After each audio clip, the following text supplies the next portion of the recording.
This is the independent 88.5 FM in Los Angeles. And on with me right now is the artist currently known as Phoebe Bridgers. Phoebe, what's Howdy. happening, man? Not much. I'm on tour. That's about it. Yeah, where are you right now? Are you in Canada? I'm in Canada. I'm in Toronto today. It's nice and Awesome. stormy. Yeah. You wake up and know where you are, or you sometimes like have to look at your chart and see like I where? wake up and know where I am, but yesterday or tomorrow is a mystery to me always. That's funny. It's kind of wild. So I'm sure I'm the first person to say this. I've been a big fan for a while now. It's kind of wild to look back. Like I look back at things in 2017 and they're like, this up and coming artist, Phoebe Bridgers. And I think to myself, we love, this is a station in Los Angeles, 88.5 FM, and we do local music spotlight. We always play local music. We love honoring our local musicians. So you're like our big local hero. I'm wondering for you growing up in LA, I mean, you went from, I'm sure, playing these little clubs and then played the El Rey, and then you played the Wiltern. I saw a great show where you played the Lodge Room in the last. Oh yeah. I think I guess it would be right before the big pandemic hit. Well, no, that was 2018, 2017. Yeah. Oh, was it back in because I was about 2017? to tour my first record. That was like my first like show where it really felt like people were showing up, which was so fun. Wow. But yeah, I think about, when you play these venues, like one time I saw Sarah Bareilles play the Wiltern and she sold it out. And I mean, she was just like crying on stage because, you go to these shows in your own backyard and then all of a sudden you're playing them. Like, how does that feel? Yeah, I mean, it's been really awesome. It was especially intense because, not touring for so long and then coming back and having like 5 times as many people come to a show was pretty cool and interesting. Right. Yeah. Yeah, I mean, it's also wild. Like I always felt so bad for so many musicians, but especially you. Your Punisher album was in 2020, right? And did you have a tour scheduled? Oh yeah. I had a tour scheduled. Like I was supposed to leave for Japan like 2 days before lockdown, and like I was gonna go on a tour with the National there. And we were like, all those dudes and I were like talking about it, like, I don't know, maybe we should just stay home. Seems like playing it safe or whatever. It's just, yeah, it's very strange. There was an amazing show you played during the height of the pandemic when you went to Red Rocks and played to no one. Yeah. How did that feel? Did you play Red Rocks before at all? We had not. We had and that was super weird because we were facing the stands. Like they put us the opposite way so that I guess like the people streaming it could see the beautiful rocks and stuff. But yeah, it was just like all around very weird. And they were like, there was kind of a larger camera crew, especially for COVID. Like most of the stuff I'd done over COVID was like one camera person, and like they weren't allowed to applaud because it would seem like there was an audience. So like there were these dudes kind of like not clapping, filming us. Yeah, it's very strange. And then you recently went back and played there, right? Yeah. How was awesome. that? I mean, that's like a big juxtaposition of that performance. Like what did that feel like? And was that your first like headlining at Red Rocks? I mean, I'm older than you. Like that takes me back to like U2 play at Red Rocks. It'd be pretty wild. Some really great performers have played there. Yeah, like this size of venue is like my favorite. It's kind of like, I don't know, like you can still like it can be a rock band playing and it feels full and so fun. And I don't know, like it just like you go into the backstage and you see everybody who's played there, and it's pretty sweet. And how about playing the Greek? I'm like I recently saw you do 2 nights at the Greek. Yeah, everyone running around in little skeleton outfits. It's pretty cool. Yeah, so cool. So what would you say? I mean, it's kind of funny looking from an outsider point of view. So listening to the lyrics in your In the Garden song where you say I have everything I ever wanted. Like to me, if you've ever been a manifester, you've been manifesting like crazy. Like your career is just taken off. And I mean, you were at the Met Gala. Aren't you opening for the Stones? So how does it feel to have everything you've ever wanted? I mean, it feels cool. It's like, I don't know, I'm doing it with like all my friends, which is really nice. Yeah, it's like fun to be kind of like on an endless tour with all my favorite people. Super, super fun. And is that what you like? Do you feel the best when you're on the road, or do you also like your home time? I like a mix. I feel like if it's too much of either thing, you kind of like lose sight of what you like about it. But I don't know. This tour's been really fun so far. And how do you feel like, when did you get a call, like the idea of like opening for the Rolling Stones? I mean, these have to be really moments for you. No, did it Yeah. freak you out at all? Are you like, holy shit? I mean, yeah, totally. I remember like my mom saw the Stones when she was like my age, because she was like, they'll probably retire soon. So that's also wild. Like just getting to open for them, and like, they'll probably be touring like way after me. So Yeah, right. They just keep on totally, going. That's funny. totally. I really loved Boy Genius with Julien Baker and Lucy Dacus. I mean, the three of you guys, that was really a special moment at the Wiltern, like you guys playing your own sets and then coming out together. Yeah.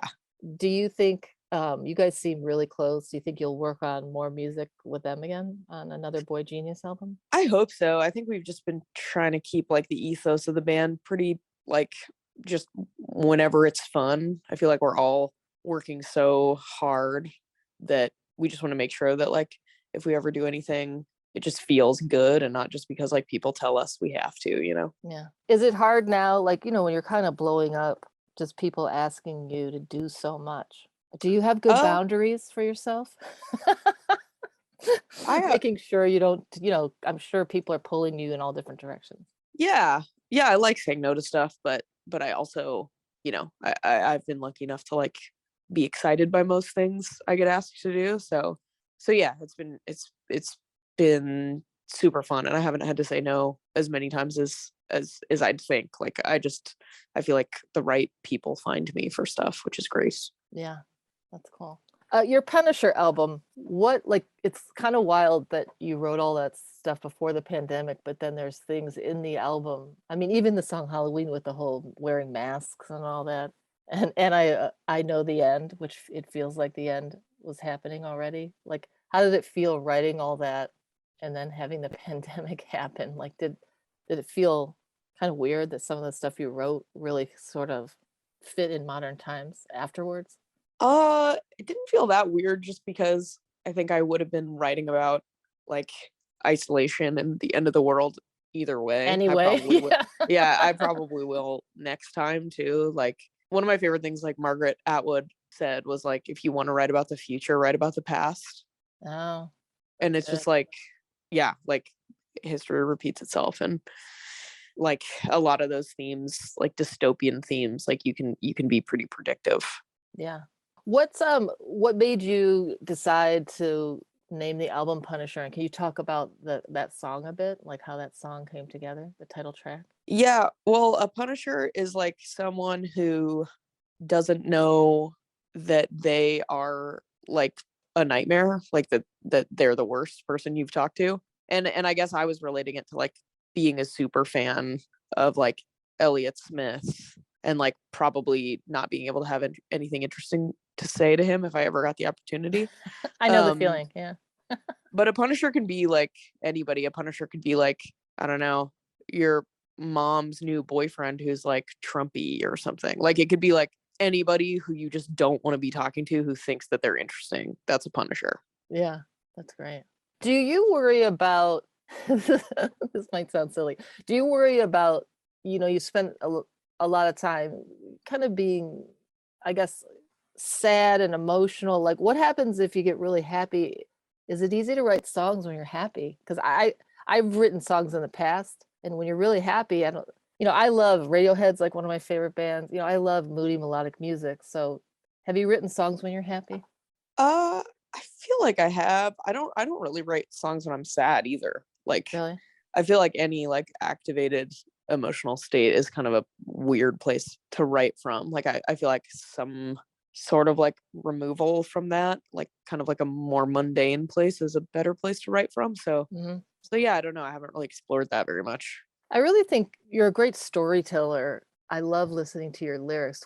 I don't know if you've written other stuff besides music. Do you ever dabble in writing other things? Like, would you write, a show or a screenplay or? I haven't really experimented like that. Who knows? I'm gonna stick to what I know thus far. I don't really have like a desire for another job. Yeah, you're like, my plate is full right now. Yeah, exactly. That's funny. What about Los Angeles? What are your favorite like, do you have any awesome places that you love to eat or like cool spots that you love about LA? Uh, I love Burger Lords a lot. In Highland Park. I think there are a couple. Also Monty's Good Burger. I love a veggie burger. What else? I like Huntington Gardens a lot.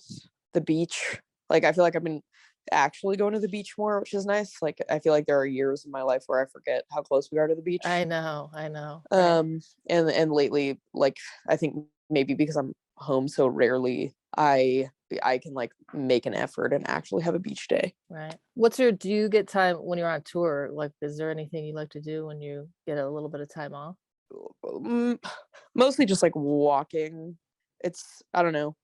Like we had like a movie night last night. That was fun. But What did you watch? but yeah, I feel like mostly people just like sleep. We watched Walk Hard, which is a great film. It's a great film. John C. Reilly. It's like a fake like a spoof on like the Johnny Cash movie. It's really funny. Cool. So what do you think? So you're on tour now, and then do you have any other plans for the future? Like, have you been writing new music? I know you put out the song Sidelines. Yeah, I try not to think too hard about the future. Just I don't know. It's nice to like soak up this tour, and I'm always like sort of working on something, but yeah, it's been very rare in my life where I like actually sit down to make something. Like even when I was making Punisher, it's just kind of just that was when I had enough songs to make an album, you know. Did you feel like during the pandemic you wrote songs, or because I feel like talking to different artists, some people either wrote a bunch of stuff or they did none of that. It's like a strange. I feel like I did nothing. Yeah. It just kind of like shut me down. It like reminded me of like being in high school, made me super depressed. So it's nice to be out. I feel like I'm way more likely to write when I'm really busy. Yeah. When you're traveling all over the place, do you ever think, do you still have a place in LA? You still live here? Yeah. Do you ever think of another place you'd want to live? Yeah, totally. I feel like if I like a place enough, I definitely fantasize about living there and like never going home. But nowhere in particular. It's like I'm trying to like romanticize the idea of being in a different place every day. It's like the only way I can really stay sane. Yeah. Well, I think I'm kind of up on time, but I really appreciate you I know you're super busy on tour. I really appreciate you taking the time to chat with us here Cool, at yeah. 88.5 FM. And Thanks for having me. I wish you all the luck in the world. Can't wait to see more of your shows, and Sweet. Really have a great tour. Cool. Thanks. Awesome. Thanks so much. If you love checking out this 88.5 Live, and you'd love to support this station and keep these musicians coming in here and doing these awesome, intimate performances where we get to sit and chat with them and get unique performances that you can't find anywhere else. Also, you can end up with this great vinyl. It is the Independent 88.5 FM Studio Sessions Volume 2. Find out more and donate today by going to 885fm.org.